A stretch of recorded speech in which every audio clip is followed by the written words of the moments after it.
Estamos começando pela TV Novo Tempo mais um programa Evidências, sempre em busca de fatos que comprovem a veracidade histórica da Bíblia Sagrada. Você acredita em profecias? Será que realmente algumas pessoas têm a capacidade de prever o futuro? Afinal, houve realmente profetas enviados por Deus? Essas perguntas têm um significado muito especial em nossos dias, especialmente se considerarmos que várias pesquisas organizadas por institutos sérios, como a Fundação Gallup, têm mostrado que o número de pessoas propensas a acreditar em adivinhações, previsões astrológicas ou coisas do gênero oscilam entre 50% e 70% da população entrevistada. Ora, este é um percentual, reconheçamos, bastante elevado, não é mesmo? Mas não seria isso crendice populacional? Afinal, encontramos várias histórias de adivinhação e falsos prognósticos que chegam à beira do ridículo. Esta é a pequena cidade de Leeds, no norte da Inglaterra. Bela por sua arquitetura e seus palácios, Leeds é sem dúvida uma das mais atrativas e antigas cidades do interior do Reino Unido. Mas, no ano de 1806, a pacata população local foi dormir assombrada com a notícia de que o mundo iria acabar antes mesmo da virada do ano. E sabe qual foi a fonte de tamanha certeza? Uma galinha. Isto mesmo, uma galinha. Um cidadão cujo nome não foi preservado dizia possuir uma galinha especial que botava ovos contendo profecias. Em vários desses ovos estava nitidamente a frase: Jesus está voltando, o mundo vai acabar. Muitos cidadãos afirmaram terem visto realmente os ovos e alguns ainda testemunharam que viram o momento em que a galinha os colocava com a inscrição já envolta em sua casca. Mais tarde, porém, descobriram que era o próprio dono da galinha que, minutos antes de trazer o animal para exibição pública, introduzia ele mesmo os ovos já previamente escritos no interior do pobre galináceo. Ele acabou desmascarado, é claro, mas a essa altura já havia enganado muita gente. Um outro caso absurdo que misturou crendices, superstições e falsos prognósticos envolveu o primeiro duque da Espanha. Estamos falando do general Emílio Mola y Vidal, um dos principais políticos da Guerra Civil Espanhola. Ele morreu num trágico acidente aéreo em 3 de junho de 1937 e, de acordo com o jornalista e escritor Sidney Harris, quando os camponeses retiraram o seu corpo do aeroplano, perceberam que o general estava estranhamente sem botas, calçado só de meias. Um irmão do falecido então explicou que certa vez uma vidente disse ao general que ele morreria calçado de botas. Por isso, ele retirava as botas toda vez que voava de avião. Já pensou? Lembrando fatos mais recentes, temos outras histórias trágicas de pessoas que acreditaram em falsas profecias e não se deram bem. Não faz nem 2 décadas que este homem de olhar claramente doentio conduziu 38 pessoas à morte. O nome dele era Marshall Applewhite, um homem perturbado desde a juventude que chegou a procurar psiquiatras devido às constantes vozes que ouvia.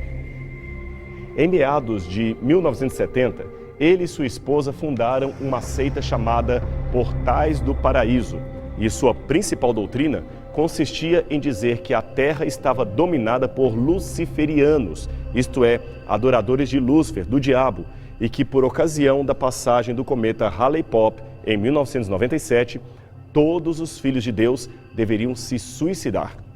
A razão disto é que o cometa seria, na verdade, uma nave espacial que levaria embora as almas dos escolhidos. E o mundo, é claro, ficaria imediatamente consumido pelas chamas. Nenhum dos fundadores dessa seita, é claro, pôde hoje ver o erro que cometeu. Aliás, o seu exemplo ficou latente para nos servir de alerta. Se fôssemos continuar dando exemplos de outras falsas profecias com terríveis resultados para as pessoas, continuaríamos tendo muitos e muitos programas apenas ilustrando falsos prognósticos com resultados às vezes engraçados, às vezes nem tanto. Mas e quanto à Bíblia? Isso mesmo, a Bíblia, chamada Palavra de Deus. Seria esta escritura mais um desses prognósticos baratos que se vê por aí? Como, afinal, podemos saber que as chamadas profecias bíblicas não passam de mais um embuste? Antes de responder a essa pergunta, é importante dizer que a arte da adivinhação e a profecia é um fenômeno muito antigo e compensa rastrear um pouco as suas origens. Desde a antiguidade, as pessoas já tinham um certo encanto pelo transe místico. Sacerdotes e místicos eram muito respeitados nas cidades do Crescente Fértil. Os egípcios, é claro, também não ficavam de fora. E os gregos foram ainda mais criativos. Falando especificamente da Mesopotâmia, apenas para ilustrar, temos o estranho costume dos pastores e sacerdotes da antiga Babilônia que observavam os fenômenos da natureza em busca de orientação sobre o tempo e as plantações. Esse exercício teve um lado inicialmente bom, ao perceberem que a natureza era fruto de uma criação organizada e que existiam leis que regiam o movimento dos corpos. Essas leis influenciavam, segundo eles, os corpos físicos e também influenciavam todas as coisas que estavam ao redor. A lua, por exemplo, influenciava no movimento das marés, na agricultura e até em alguns corpos físicos, como o próprio corpo humano.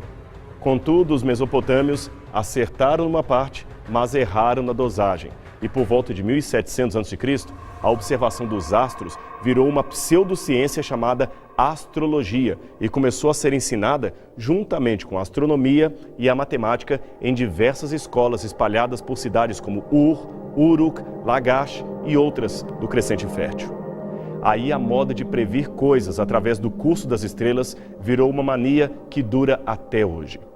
Ora, segundo os especialistas, os astrólogos, pelo menos aqueles astrólogos que ainda acreditam na ideia de causalidade entre os astros e o comportamento humano, se esquecem que houve uma variação do eixo de rotação da Terra, causada, é claro, possivelmente pela atração gravitacional da Lua. Por isso, as constelações que vemos hoje no espaço celestial não ocupam para nós a mesma posição que ocupavam há 5.000 anos.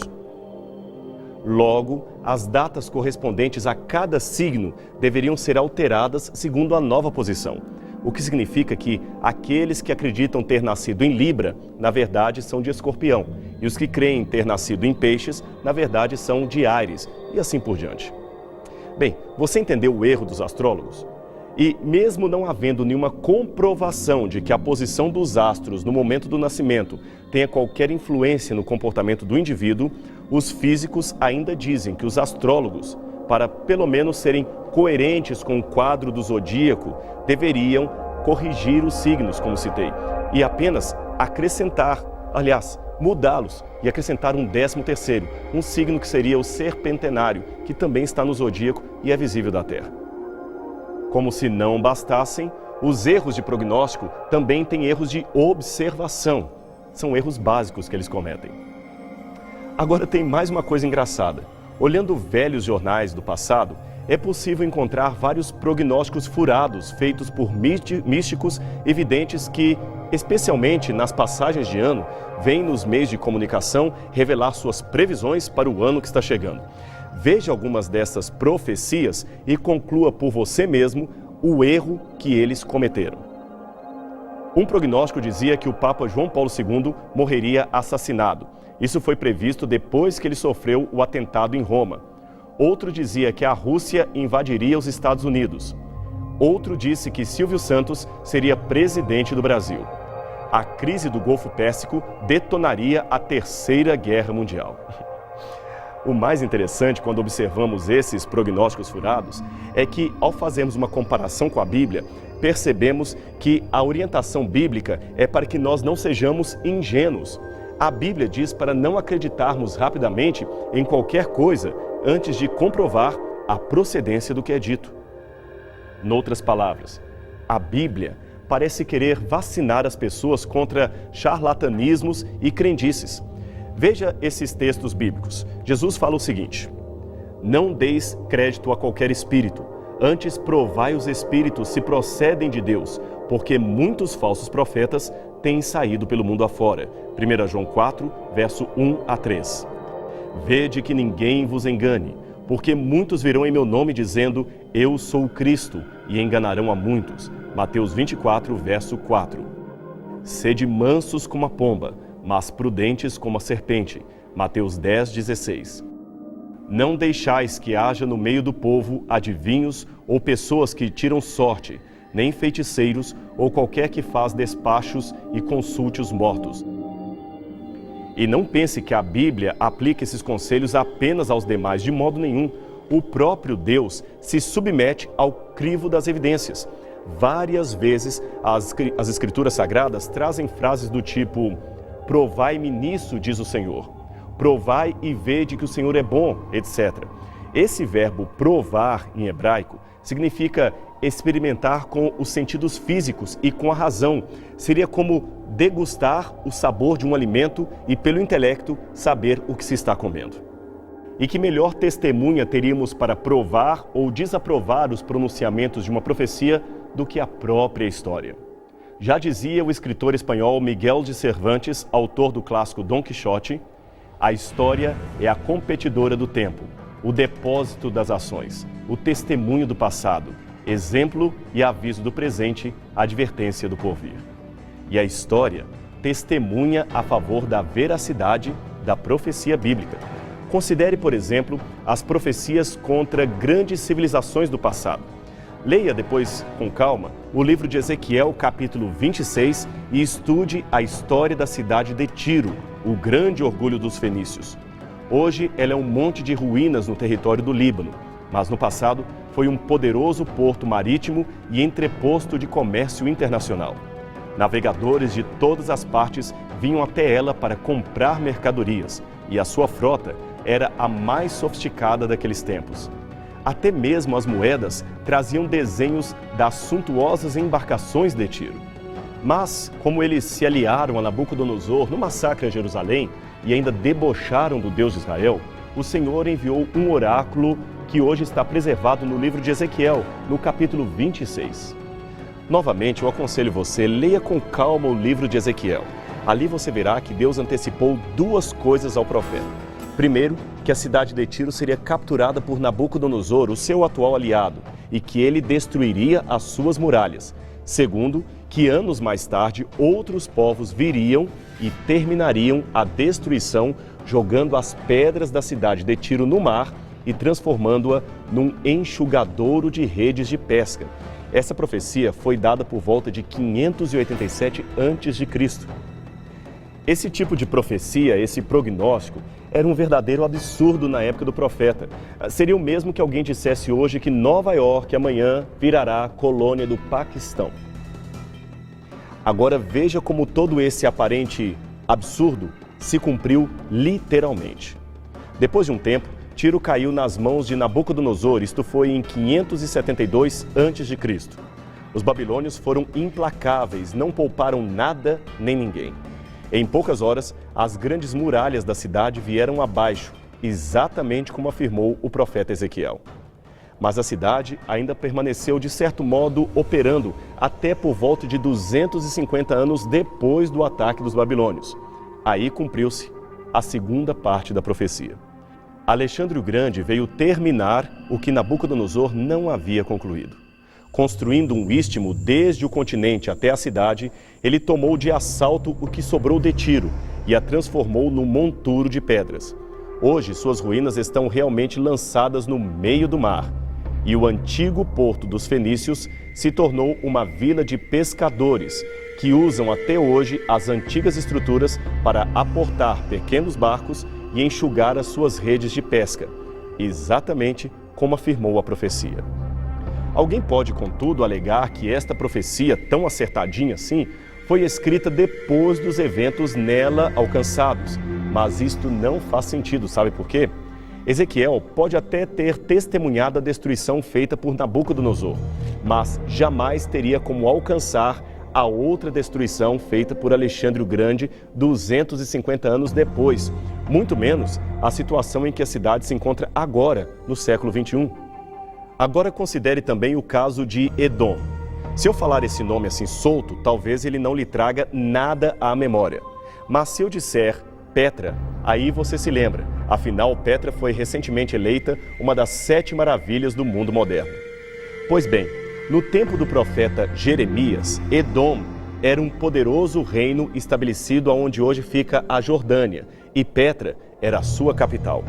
Por causa de seus pecados, Jeremias profetizou que aquela metrópole se tornaria desolada e ninguém mais moraria ali. Isto está em Jeremias capítulo 49, versos 17 a 18.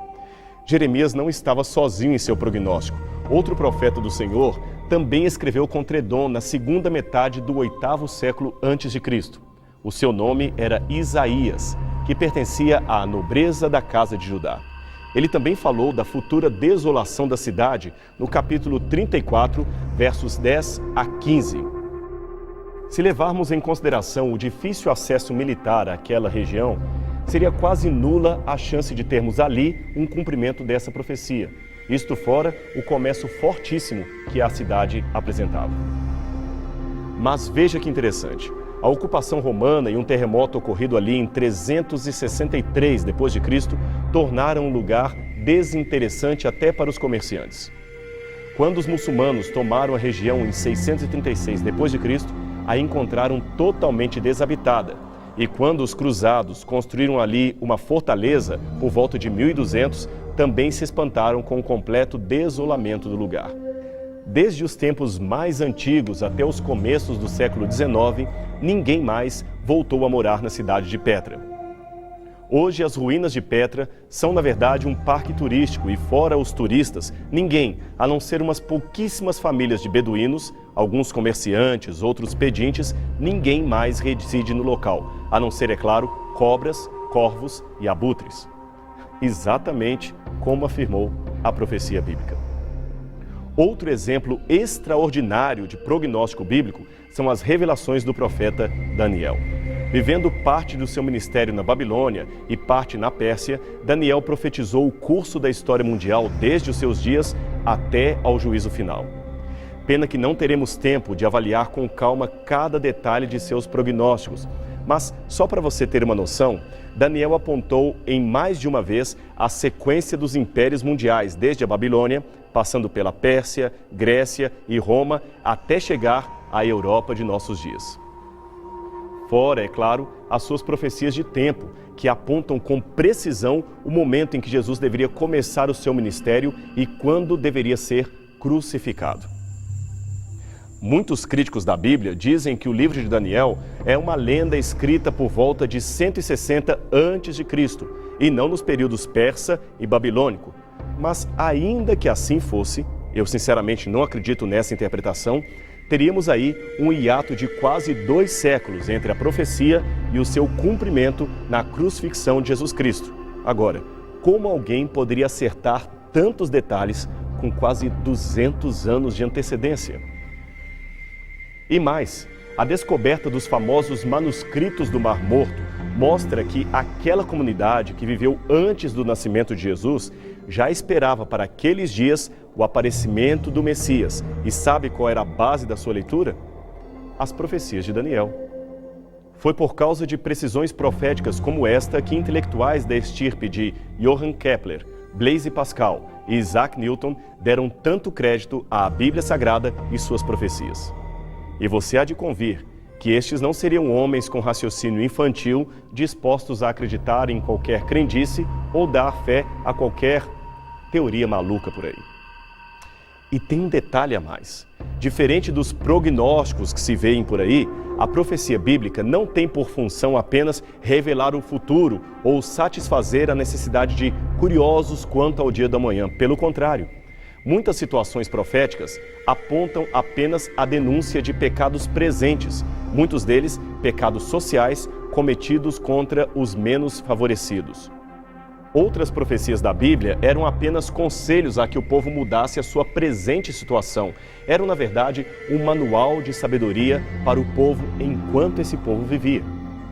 Logo, as profecias bíblicas não se parecem em nada com jogadores de búzios ou astrólogos de fim de ano que dizem coisas generalizadas e ainda cobram por suas adivinhações. Nenhum profeta bíblico, daqueles evidentemente fiéis a Deus, foi autorizado a receber qualquer dinheiro pelo seu exercício profético. Se queremos ter segurança e compreender os rumos da história, devemos sabiamente estudar as profecias bíblicas e nos pautar pela mensagem que elas apresentam. Eu sei que estamos cercados de sandices e charlatanismos. Nós demos vários exemplos no começo desse programa.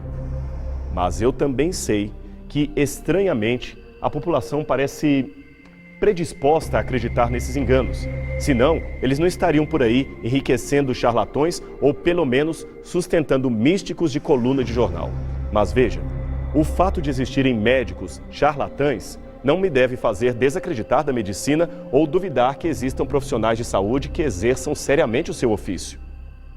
Do mesmo modo, a existência de falsos profetas não deve me levar à negação prioritária e absoluta de todas as profecias que conhecemos.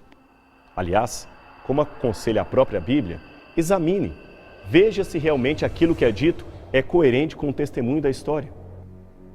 Há prognósticos generalizados que são como música romântica para alguém que está deprimido, ou seja, qualquer uma conta a sua história. Dizer que esse ano haverá dificuldades na economia ou que morrerá alguém importante no Brasil, isto não é profecia, é chute baseado em estatística. Agora, dar precisões históricas longínquas, como fez a Bíblia, somente por inspiração divina. Deixe-me contar uma história para você. Em 585 a.C., o rei Cresso pretendia invadir a Pérsia. Antes, porém, ele consultou as videntes do oráculo de Delfos, consagrado a Apolo. Lá, o rei recebeu esta resposta. A resposta foi a seguinte: ao cruzares o rio Hales, destruirás um grande império. Satisfeito com a resposta do oráculo, ele volta à sua terra, arma o seu exército, invade a Pérsia e é derrotado. Quando foi reclamar com o oráculo, recebeu esta explicação: realmente você destruiu um grande exército, o seu exército. Já pensou? Isto é enganar mentes humanas e, por que não dizer, ser inspirado pelo enganador maior, aquele que estaria por detrás desses engodos, o diabo.